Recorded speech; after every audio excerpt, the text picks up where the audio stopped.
जय हिंद साथियों। हम आचार्य रामचंद्र शुक्ल जी की जो बुक है हिंदी साहित्य का इतिहास, जहाँ से कि हर एग्जाम में कोई न कोई कथन, कोई न कोई प्रश्न पूछा जाता है, उनकी चर्चा कर रहे हैं। और पिछले 3 वीडियो में हम बहुत सारे ऐसे महत्वपूर्ण कथनों के बारे में चर्चा कर चुके हैं जो एग्ज़ाम की दृष्टि से बहुत ही महत्वपूर्ण हैं। तो आइए शुरुआत करते हैं आज की वीडियो की और बचे महत्वपूर्ण कथनों के बारे में चर्चा करते हैं। तो आचार्य रामचंद्र शुक्ल जी कहते हैं कि पंडित जगन्नाथ प्रसाद चतुर्वेदी के लिए वो कहते हैं उनके अधिकांश लेख भाषण मात्र है, स्थायी विषयों पर लिखे हुए निबंध नहीं। प्रश्न पूछा जा सकता है कि यह कथन किसका है, तो आचार्य रामचंद्र शुक्ल जी का है। और किसके बारे में है, तो पंडित जगन्नाथ प्रसाद चतुर्वेदी के लिए है। वे कहते हैं ये बेधड़क कहा जा सकता है कि शैली की जो विशिष्टता और अर्थ गर्भित वक्रता गुलेरी जी में मिलती है और किसी लेखक में नहीं। यह कथन किन के लिए? चंद्रधर शर्मा गुलेरी जी के लिए। वे समालोचना के 2 प्रधान वर्ग होते हैं, निर्णयात्मक, व्याख्यात्मक। शुक्ल जी समालोचना के 2 प्रधान वर्ग मानते हैं। कौन कौन से? एक तो निर्णयात्मक और एक व्याख्यात्मक। महावीर प्रसाद द्विवेदी की जो आलोचनात्मक जो पुस्तकें उन्होंने लिखी थी, उनके लिए शुक्ल जी कहते हैं कि इन पुस्तकों को एक मोहल्ले में फैली बातों से दूसरे मोहल्ले वालों को कुछ परिचित कराने के प्रयत्न के रूप में समझना चाहिए, स्वतंत्र समालोचना के रूप में नहीं। ये कौन कह रहे हैं? आचार्य शुक्ल। महावीर प्रसाद द्विवेदी की आलोचनात्मक पुस्तकों के लिए वह कहते हैं कि इन पुस्तकों को तो क्या समझो आप कि एक मोहल्ले में फैली बातों को दूसरे मोहल्ले वालों को परिचित कराने के लिए लिखी गई रचना समझिए। वे कहते हैं कि यदि द्विवेदी जी ने हिंदी के बड़े बड़े कवियों को लेकर गंभीर साहित्य समीक्षा का स्थायी साहित्य प्रस्तुत नहीं किया, पर नई निकली पुस्तकों की भाषा आदि की खरी आलोचना करके हिंदी साहित्य का बड़ा भारी उपकार किया। यदि द्विवेदी जी ना उठ खड़े होते तो जैसी अव्यवस्थित व्याकरण, विरुद्ध और उठपटांग भाषा चारों ओर दिखाई पड़ती थी, उसकी परंपरा जल्दी ना रुकती। उसके प्रभाव से लेखक सावधान हो गए और जिनमें भाषा की समझ और योग्यता थी उन्होंने अपना सुधार किया। अर्थात भाषा में जो सुधार हुआ उसका अवसर किसे देते हैं? महावीर प्रसाद द्विवेदी जी को देते हैं। कौन? आचार्य रामचंद्र शुक्ल जी। आचार्य शुक्ल ने जो मिश्र बंधु विनोद ग्रंथ है उसको बड़ा भारी इतिवृत्त संग्रह कहा है। क्या कहा है? बड़ा भारी इतिवृत्त संग्रह। जयशंकर प्रसाद जी के लिए वे कहते हैं आचार्य रामचंद्र शुक्ल जी कि प्रसाद जी ने अपना क्षेत्र प्राचीन हिंदू काल के भीतर चुना और प्रेमी जी ने मुस्लिम काल के भीतर। प्रसाद के नाटकों में स्कंदगुप्त श्रेष्ठ है और प्रेमी के नाटकों में रक्षाबंधन। छायावाद की आलोचना के संबंध में कहते हैं शुक्ल जी कि केवल प्रोफेसर नगेंद्र की सुमित्रा नंदन पुस्तक ही ठिकाने की मिली है। छायावाद की आलोचना के संबंध में अयोध्या सिंह उपाध्याय के लिए कहते हैं काव्य अधिकतर भाव व्यंजनात्मक और वर्णात्मक है। मैथिली शरण गुप्त के लिए कहते हैं कि गुप्त जी वास्तव में सामंजस्यवादी कवि हैं, प्रतिक्रिया का प्रदर्शन करने वाले अथवा मद में झूमने वाले कवि नहीं हैं। सब प्रकार की उच्चता से प्रभावित होने वाला हृदय उन्हें प्राप्त है। प्राचीन के प्रति पूज्य भाव और नवीन के प्रति उत्साह दोनों इनमें है। किनमें? मैथिली शरण गुप्त में। पंडित सत्यनारायण कविरत्न के लिए वो कहते हैं उनका जीवन क्या था? जीवन की विषमता का एक छटा हुआ दृष्टांत। और छायावाद के लिए वो कहते हैं, परिभाषा बताते हैं कि उसका प्रधान लक्ष्य छायावाद का काव्य शैली की ओर था, वस्तु विधान की ओर नहीं। अर्थभूमि या वस्तुभूमि का तो उसमें भीतर बहुत संकोच हो गया। किसमें? छायावाद में। वे कहते हैं छायावाद के लिए कि हिंदी कविता की नई धारा का प्रवर्तक इन्हीं को, विशेषतः श्री मैथिली शरण गुप्त और श्री मुकुटधर पांडे को समझना चाहिए। छायावाद का प्रवर्तक, हिंदी कविता में जो नई धारा आई उसका प्रवर्तक शुक्ल जी किन्हें मानते हैं? मैथिली शरण गुप्त और मुकुटधर पांडे को। छायावाद के लिए वे कहते हैं कि असीम और अज्ञात प्रियतम के प्रति अत्यंत चित्रमयी भाषा में अनेक प्रकार के प्रेम उद्गारों द्वारा ही काव्य की गतिविधि प्राय बंद गई। किस काल में? छायावाद में। आचार्य शुक्ल देव के लिए कहते हैं कि रीति काल के कवियों में यह बड़े ही प्रतिभा संपन्न कवि थे। प्रश्न इस तरह आएगा कि 4 कथन दिए होंगे और पूछेंगे कि भाई कथन किसके लिए है, तो यह कथन देव के लिए पूछा है। आचार्य शुक्ल के अनुसार बोधा एक रसिक कवि थे। हिंदी रीति ग्रंथों की अखंड परंपरा एवं रीति काल का आरंभ आचार्य शुक्ल चिंतामणि से मांगते हैं। केशव को कठिन काव्य का प्रेत शुक्ल जी ने उनकी क्लिष्टता के कारण कहा, क्योंकि उनकी जो भाषा थी, जो अर्थ समझने में जो कठिनता महसूस होती थी, उसके कारण आचार्य शुक्ल ने केशव को कठिन काव्य का प्रेत कहा है। क्यों? उनकी क्लिष्टता के कारण। शुक्ल जी ने प्रथम आचार्य चिंतामणि को माना है। रीतिकाल नामकरण आचार्य शुक्ल का दिया हुआ है। उन्होंने मध्यकाल के दूसरे भाग को रीतिकाल कहा है। आचार्य शुक्ल का प्रथम निबंध साहित्य है, जो 1904 ईस्वी में सरस्वती पत्रिका में प्रकाशित हुआ था। शुक्ल के चिंतामणि के वर्तमान में 4 खंड प्रकाशित हो चुके हैं। प्रथम खंड में 17 और दूसरे खंड में 3 निबंधों का संकलन किया गया है। आचार्य शुक्ल को कलात्मक निबंध का जनक माना जाता है। कौन से निबंधों का? कलात्मक निबंध का जनक माना जाता है। आचार्य शुक्ल को निबंध सम्राट कहा जाता है।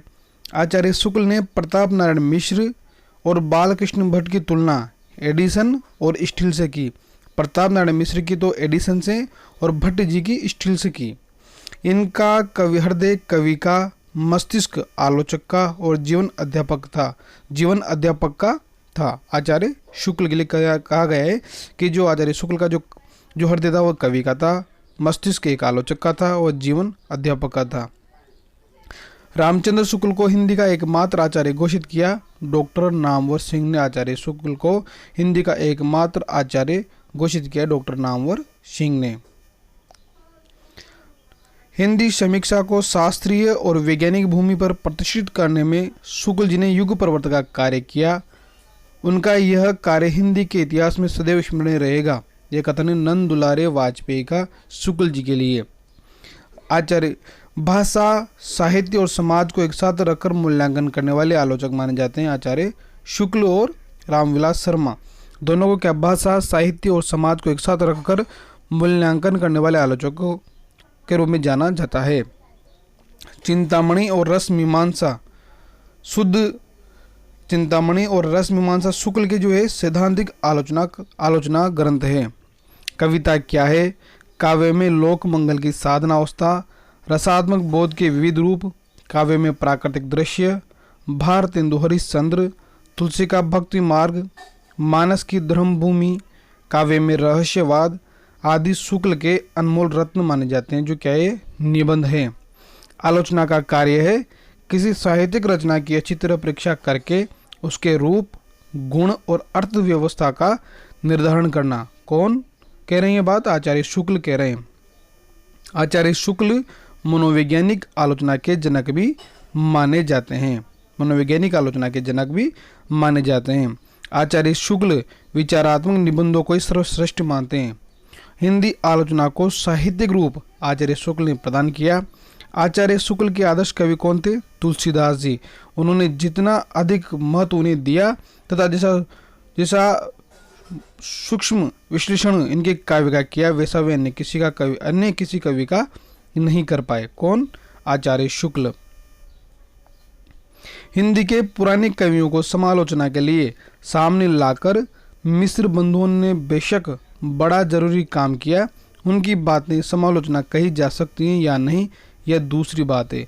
आचार्य शुक्ल कहते हैं कि हिंदी के जो पुराने कवियों को समालोचना के लिए सामने लाकर मिश्र बंधुओं ने बेशक बड़ा जरूरी काम किया है, लेकिन उनकी बातें समालोचना कहें या नहीं ये अलग बात है, लेकिन उनका जो काम है बहुत सराहनीय है।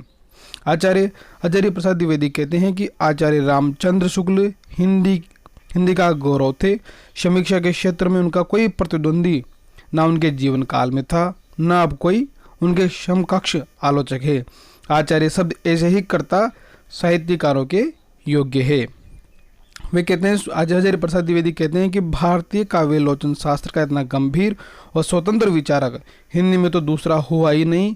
अन्य भारतीय भाषाओं में भी हुआ है या नहीं ठीक नहीं कह सकते, शायद नहीं हुआ।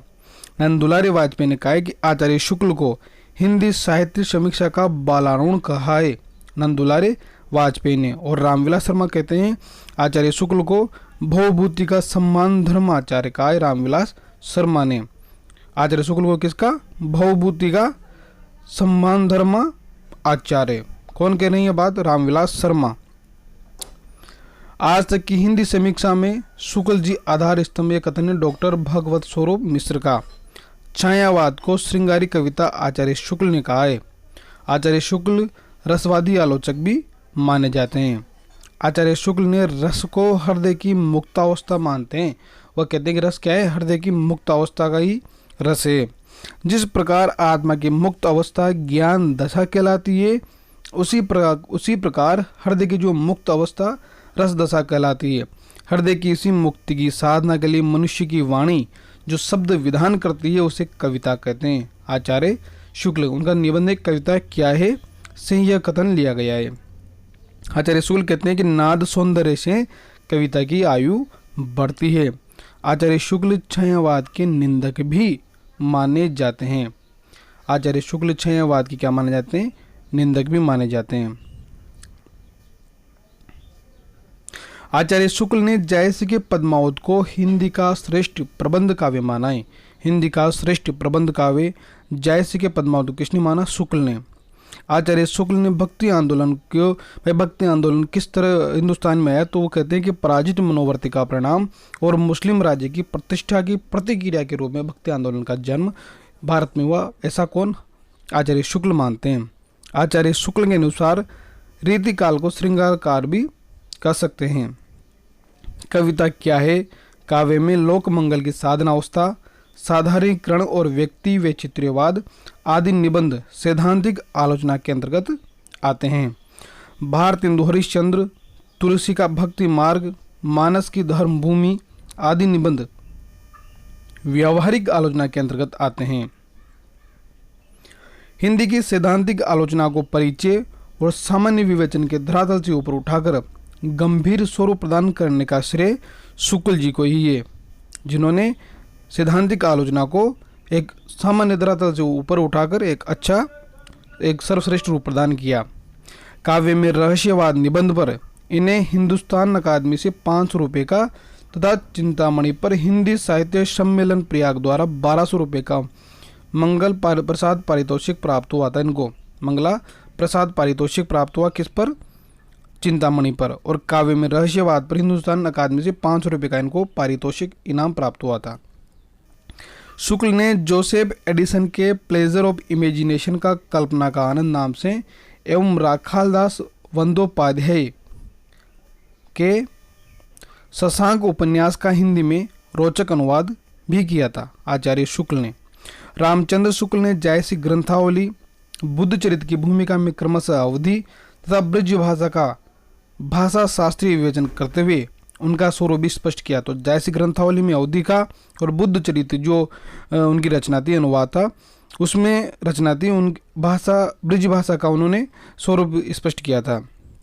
उन्होंने सैद्धांतिक समीक्षा पर लिखा जो उनकी मृत्यु के पश्चात संकलित होकर रस मीमांसा नाम की पुस्तक में विद्यमान है तथा तुलसी जायसी की ग्रंथावलियों एवं भ्रमर गीतसार की भूमिका में लंबी व्यवहारिक समीक्षाएं लिखी, जिनमें से 2 गोस्वामी तुलसीदास तथा महाकवि सूरदास अलग से पुस्तक के रूप में भी उपलब्ध है। दर्शन के क्षेत्र में भी उनकी विश्व प्रपंच पुस्तक उपलब्ध है। इनकी शुक्ल जी की पुस्तक में तो रिडल ऑफ द यूनिवर्स का अनुवाद है, पर उसकी लंबी भूमिका शुक्ल जी के द्वारा किया गया एक मौलिक प्रयास है। अर्थात विश्व प्रपंच जो है उनकी एक अनुवादित पुस्तक है, लेकिन इसकी जो भूमिका लिखी गई है वो उनका खुद का मौलिक विचार या मौलिक प्रयास से उन्होंने भूमिका लिखी है। उन्होंने आलम्बंतु धर्म का साधारणीकरण माना है।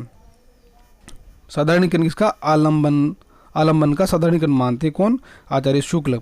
काव्य शैली के क्षेत्र में उनकी सर्वाधिक महत्वपूर्ण स्थापना बिंब ग्रहण को श्रेष्ठ मानने से संबंधित है। शुक्ल ने काव्य को क्रमयोग एवं ज्ञान योग के समकक्ष रखते हुए भाव योग कहा, जो मनुष्य के हृदय को मुक्त अवस्था में पहुंचाता है। वे कविताएं भी लिखते थे। उनका एक काव्य संग्रह मधु स्रोत है। किनका? आचार्य शुक्ल का। शुक्ल जी हिंदी शब्द सागर के सहायक संपादक नियुक्त किए गए। हिंदी शब्द सागर के प्रधान संपादक श्याम सुंदर दास थे। हिंदी शब्द सागर का जो प्रकाशन वो 11 खंडों में हुआ था। कितने? 11 खंडों में। शुक्ल जी ने शब्द सागर की भूमिका के लिए हिंदी साहित्य का विकास लिखा। उसी तरह श्याम सुंदर दास ने हिंदी भाषा का विकास लिखा। श्याम सुंदर दास की यह इच्छा थी कि दोनों भूमिकाएं संयुक्त रूप से प्रकाशित हो और लेखक के रूप में दोनों का नाम छपे। शुक्ल जी ने इसका घोर विरोध किया था। यह कहा जाता है कि सभा में लाठी के बल पर रात में अयोध्या उपाध्याय ने जाकर इतिहास पर शुक्ल जी का नाम छपवाया था। श्याम सुंदर दास ने आत्मकथा में स्वीकार करते हुए लिखा कि आचार्य शुक्ल ने शब्द सागर बनाया और शब्द सागर ने आचार्य शुक्ल को। शुक्ल के इतिहास का ढांचा चिंतन पर आधारित था। शुक्ल जी की मृत्यु पर जैसी शोक कविता निराला ने लिखी, वैसी आज तक किसी की मृत्यु पर नहीं लिखी गई। शुक्ल जी ने रस मीमांसा पुस्तक पूरी नहीं कर पाए थे, उसके लिए उन्होंने नोट्स लिए थे। उसी नोट्स को विश्वनाथ प्रसाद मिश्र ने संपादित कर छाप दिया। कथा साहित्य में जो कार्य प्रेमचंद ने किया, काव्य क्षेत्र में जो कार्य निराला ने किया, वही कार्य आलोचना के क्षेत्र में रामचंद्र शुक्ल जी ने किया। रामविलास शर्मा ने यह बात कही है कि कथा क्षेत्र में जो कार्य प्रेमचंद जी ने, काव्य क्षेत्र में निराला ने और आलोचना के क्षेत्र में रामचंद्र शुक्ल ने जो कार्य किया, वह तीनों एक अच्छे स्तर का कार्य किया था, बराबर का। आचार्य रामचंद्र शुक्ल ने कविता क्या है, साहित्य, काव्य में रहस्यवाद आदि निबंधों से सैद्धांतिक समीक्षा का सूत्रपात किया। शुक्ल ने पहली बार रस विवेचन को मनोवैज्ञानिक आधार प्रदान किया। रस मीमांसा में रस के शास्त्रीय विवेचन की मौलिक व्याख्या प्रस्तुत की थी। शुक्ल ने पहली बार रस विवेचन को कौन सा आधार दिया? मनोवैज्ञानिक आधार प्रदान किया। लोक हृदय के लीन होने की दशा का नाम ही रस दशा है। कौन? शुक्ल कहते हैं। बाद सूरदास को शुक्ल ने प्रेम का, जिसके अंतर्गत पालन एवं रंजन आते हैं, कवि माना है और तुलसीदास को करुणा का, जिसके अंतर्गत लोक रक्षा का भाव आता है। तुलसीदास जी शुक्ल जी के आदर्श कवि हैं और तुलसी को ही केंद्र बिंदु में रखकर शुक्ल जी ने अपनी आलोचना के मानदंड निश्चित किए थे। शुक्ल जी के अनुसार रामकथा के भीतर कई स्थल मर्म स्पर्शी हैं, जिसमें सबसे मर्म स्पर्शी है राम का वनगमन प्रसंग। जायसी को रामचंद्र शुक्ल ने सूफी कवि होते हुए भी भक्तों की कोटि में परिगणित किया है। जायसी और सूफी कवियों की जिस विशेषता ने शुक्ल जी को सबसे अधिक प्रभावित किया, वह है प्रकृति का वर्णन। शुक्ल जी श्रीधर पाठक और रामनरेश त्रिपाठी को सही अर्थों में स्वच्छंदतावादी कवि मानते हैं। शुक्ल जी छायावाद के आध्यात्मिक रहस्यवादी रूप के विरोधी थे। शुक्ल जी रहस्यवाद को काव्य के क्षेत्र से बाहर की चीज मानते थे। आचार्य शुक्ल के इतिहास की सबसे बड़ी उपलब्धि है उनका काल विभाजन। उन्होंने हिंदी साहित्य के 900 वर्षों के इतिहास को 4 सुस्पष्ट कालखंड में विभाजित किया, साथ इनका नामकरण भी किया है। शुक्ल ने केशव को कवि हृदय विहीन तक कह दिया था। शुक्ल जी ने रीतिमुक्त कवियों को फुटकल कवियों में स्थान दिया था।